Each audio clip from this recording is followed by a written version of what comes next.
Alright, hello everyone. So on this tutorial, we're going to be looking at how to use shadows to add a bit more detail and depth to the image. So firstly, we're going to go back to our reference image, and we're going to try and make some more shadows on the trees and the grass area. So we'll be using our render elements for this.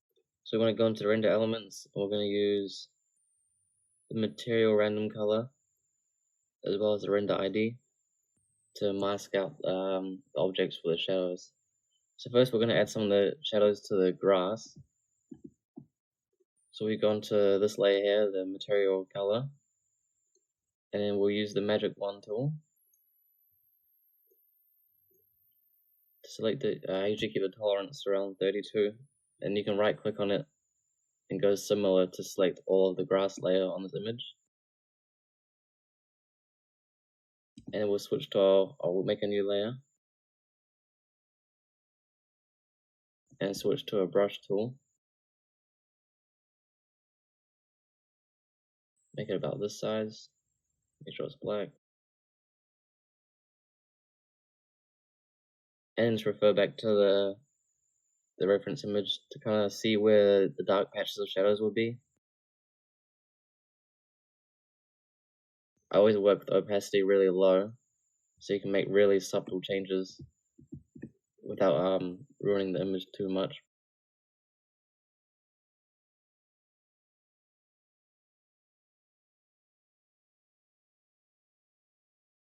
And this kind of just adds a little bit of depth to the image.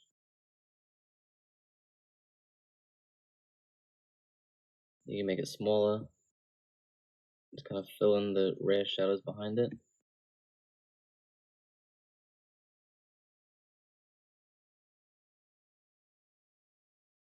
You can also use the eraser tool in the same way to kind of polish it up a bit.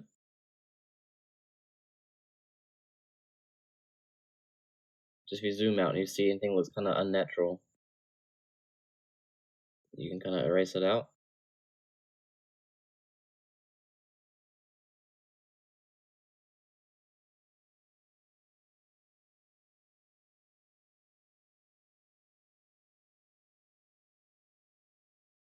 You kind of just change the opacity to what you think will look good, and just rename the layer to the shadows.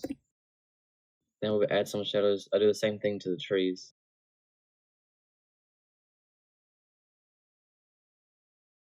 So using this one again.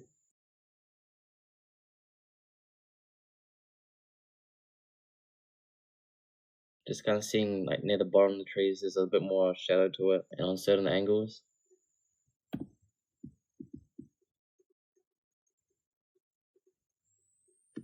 So you always want to like exaggerate the light source. So say if the light's coming from on this image it's coming from the top right. So anything that's kind of facing on the right, you want to highlight it. And then anything that's on the left side that's not in the sun, you want to kind of exaggerate the shadows a bit. It just makes the scene a bit more dramatic, and it makes it kind of stand out a bit more.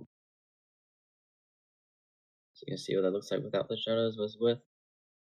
So it just adds a bit more realism to the trees also. Yeah, rendering's a lot about the little details like that you won't necessarily notice straight away, but it does make a big difference in changing the overall atmosphere of the image. Maybe we can add some more shadows on the ground just there.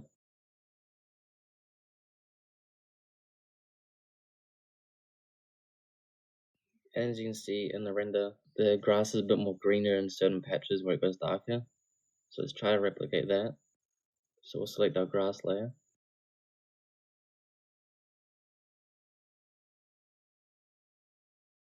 Just using the brush tool.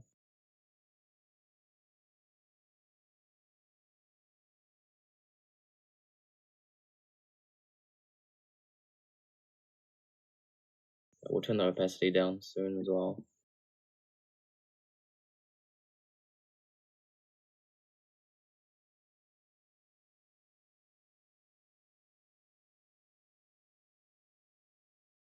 Yeah, I think changing the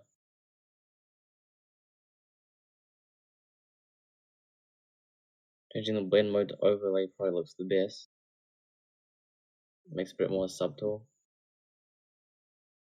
it adds a bit of depth into the grass as well, rather than just being the one bright color.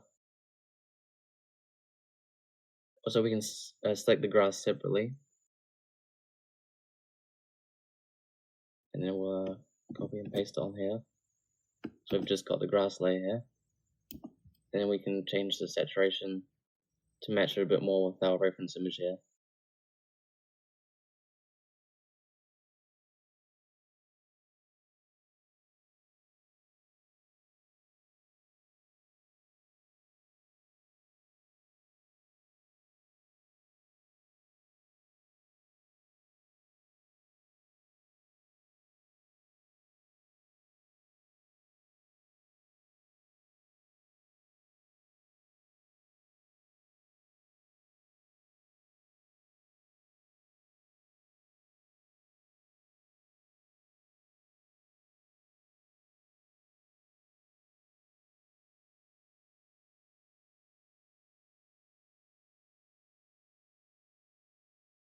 So you can also use the curve tool here.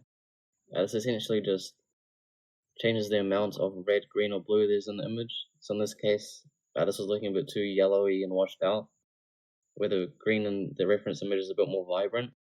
So we've just turned the red tones down very slightly. And now you can see the grass looks a bit more similar to the reference image. However, you'll notice in this scene it does look a little bit off. Let's rename that layer. So we can either play around with the blend modes and see what looks good. So you can kind of compare it back and forth. So we definitely won't go with normal. Although another option is to turn the opacity down to get the mid-ground between the original grass and then kind of reference image grass. But I think about 50% there looks good. I probably won't add any. We won't add any blend mode for this one, but you can always experiment and play around and see what you like. But yeah, that's all for this tutorial. So thanks for watching. I'll see you in the next video where we're going to go over adding some detail.